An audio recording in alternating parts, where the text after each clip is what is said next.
Hi guys, இப்போ எல்லோரும் எப்படி இருக்கீங்க? இப்போ நாங்கள் எங்கே வந்திருக்கோம்னு பார்த்தீங்கன்னா தஞ்சை பெரிய கோயிலுக்கு தான் வந்திருக்கோம்.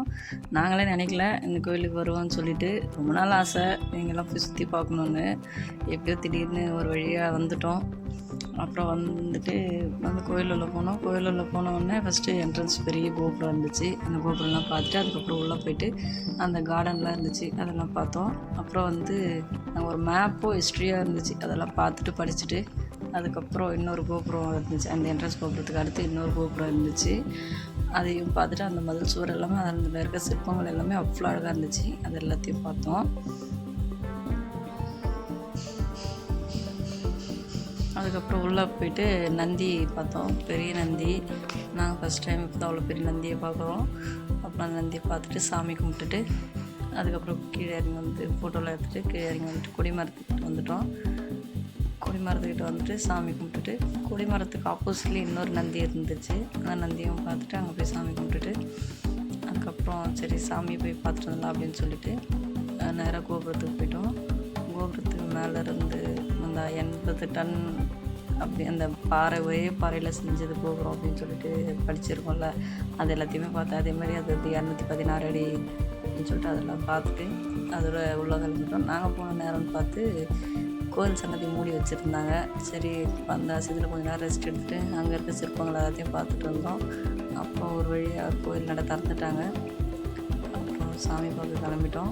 அந்த கூட்டத்தில் பசங்களை இது பண்ண முடியாது, நடக்க வச்சு கூப்பிட்டு போக முடியாதுன்ட்டு யஷ்வந்த் அவங்க அப்பா தூக்கிக்கிட்டாரு. தியாவை கையில் பிடிச்சி கூட்டிக்கிட்டேன். அப்புறம் அங்கே இருக்க தூண்கள், அங்கே இருக்க அந்த சிற்பங்கள் எல்லாத்தையும் பார்த்துட்டே போனோம். அப்புறம் சாமி தரிசனமும் நல்லா கிடச்சிது. நல்லா சாமியை பார்த்தோம்.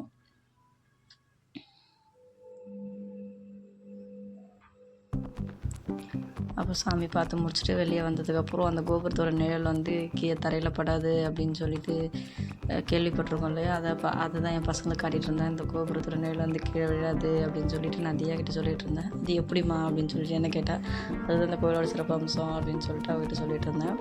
அதுக்கப்புறம் அங்கே கரூர சன்னதின்னு ஒரு சன்னதி இருந்துச்சு. அவரையும் போய் பார்த்துட்டு சாமி கும்பிட்டுட்டு அவர் ராஜராஜ சோழனோட குரு அப்படின்னு சொல்லிட்டு அங்கே ஒரு அச்சு போட்டிருந்தாங்க. அதை பார்த்துட்டு அதுக்கப்புறம் அந்த கோபுரத்துலேயே சின்ன சின்ன சன்னதிலாம் இருந்துச்சு, அதெல்லாம் போய் பார்த்து சாமி கும்பிட்டுட்டு அதுக்கப்புறம் அங்கே பக்கத்தில் ஒரு கிணறு இருந்துச்சு. அது ஏதோ ஒரு அதிசயம் கிணறு அப்படின்னு சொல்லிட்டு நாங்களும் ஆர்வமாக போய் பார்த்தோம். ஆனால் அப்படி ஒன்றும் அதில் எங்களுக்கு தெரியல. வெறுமனே தண்ணி கூட இல்லை, அதில் வெறும் பிளாஸ்டிக் பாட்டில் தான் இருந்துச்சு. சரின்ட்டு அதெல்லாம் பார்த்துட்டு அதுக்கப்புறம் அந்த கோபுரத்தை சுற்றி இருக்க இதில் சிவலிங்கம் ஃபுல்லாக இருந்துச்சு. சின்ன சின்ன குட்டி, அதாவது சைஸ் கொஞ்சம் குட்டியாக பெருசாக அப்படி நிறைய சிவலிங்கம் இருந்துச்சு. அதுக்கு முன்னாடி நந்திங்களாக இருந்துச்சு. அதே மாதிரி விநாயகர் சிலைங்களும் நிறைய இருந்துச்சு முன்னாடி ஃபஸ்ட்டு என்ட்ரன்ஸ் கோபுரத்தில். அப்புறம் அந்த கோபுரத்தில் அந்த மெயின் கோபுரத்தில், அதுக்கப்புறம் கோபுரத்துக்கு பின்னாடி அந்த மாதிரி நிறைய இருந்துச்சு. அதில் பார்த்துட்டு அப்புறம் முருகரை பார்த்துட்டு அங்கே ஒரு யானை சிற்பம் இருந்துச்சு. அதில் போய்ட்டு நாங்கள் விளையாடுறோம், அந்த தும்பிக்கையில் நான் உட்காந்துருக்கேன் அப்படின்னு சொல்லிட்டு யஷ்வந்த் தியா விளையாடிட்டு இருந்தாங்க. அவங்கள ஃபோட்டோ எடுத்துகிட்டு அது எல்லாத்தையும் பார்த்துட்டு திருப்பி இந்த சைடு வந்தோம். இந்த சைடு வந்தோன்னா அங்கே கல்வெட்டுக்கெல்லாம் போச்சிருந்தாங்க. அந்த கல்வெட்டுக்கெல்லாம் பார்த்தோம். இது எல்லாத்தையும் பார்த்துட்டு அதுக்கப்புறம் சண்டிகேஸ்வரர், அங்கே சண்டிகேஸ்வரருக்கு முன்னாடி சிவனோட அந்த தண்ணி தீர்த்தம்லாம் எடுத்து தெளிச்சிட்டு இருந்தாங்க.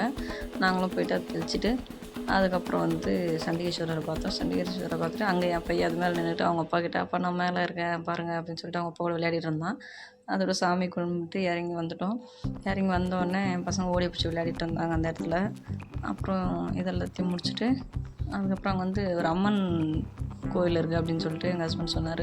அங்கே போய்ட்டு வரலாம் அப்படின்னு சொல்லிட்டு கூப்பிட்டு போனார். அங்கே போய் சாமி கும்பிட்டு அந்த அம்மன் பேர் பெரிய நாயகி. அப்புறம் இந்த மதில் சேவர் பார்த்தோம். மதில் சேவர் ஃபுல்லாக நந்தியாக இருந்துச்சு. நாங்கள் பார்த்த நேரம் அந்த நந்தி மேலே மயில் இருந்துச்சு, அவ்வளோ அழகாக இருந்துச்சு. அதுக்கப்புறம் அதெல்லாம் பார்த்துட்டு இங்கே வாராகி அம்மன் இருந்தாங்க, அம்மனையும் போய் சாமி கும்பிட்டுட்டு அதுக்கப்புறம் இங்கே ஒரு பெரிய நந்தி இருந்துச்சு. இதுதான் சோழர் காலத்து நந்தி அப்படின்னு சொல்லிட்டு அங்கே இருக்கவங்க சொன்னாங்க. அப்புறம் அந்த குண்டு, அதாவது அந்த பழைய சோழர் காலத்தில் பயன்படுத்தின போர்க்கருவி பார்த்தோம். அதுக்கப்புறம் கொஞ்ச நேரம் உட்காந்து ரெஸ்ட் உட்காந்துட்டு போகலாம் அப்படின்னு சொல்லிட்டு உட்காந்து, ஆனால் என் பசங்க உட்காரவே இல்லை, விளையாடிட்டே இருந்தாங்க. சரி இதுக்கு மேலே உட்காந்தா வேலைக்காகன்னு சொல்லிட்டு அப்படியே டைம் 6 ஆகிடுச்சு. சரி அதோட பசங்களை கூட்டிகிட்டு கிளம்பிட்டோம். நாங்கள் செப்பல் விட்டுட்டு போன இடத்துல செப்பல் போட வந்தப்போ அங்கே கைவினை பொருட்கள்லாம் நிறைய இருந்துச்சு, அதெல்லாம் பார்த்தோம். ஆனால் ரேட்டு தான் செம்மையாக சொன்னாங்க. சரி அதனால் என் பசங்க கேட்டாங்க, எதுவும் வாங்கி கொடுக்கல. அப்புறம் வெளியே வந்ததுக்கப்புறம் ஒரு ஊதல் மட்டும் வாங்கி கொடுத்துட்டு அவங்கள திருப்திப்படுத்திட்டு அப்புறம் கிளம்பிட்டோம். அது லாஸ்ட்டாக ஒன் டைம் கோபுரத்தை பார்த்துட்டு கிளம்பிட்டோம். தேங்க்யூ.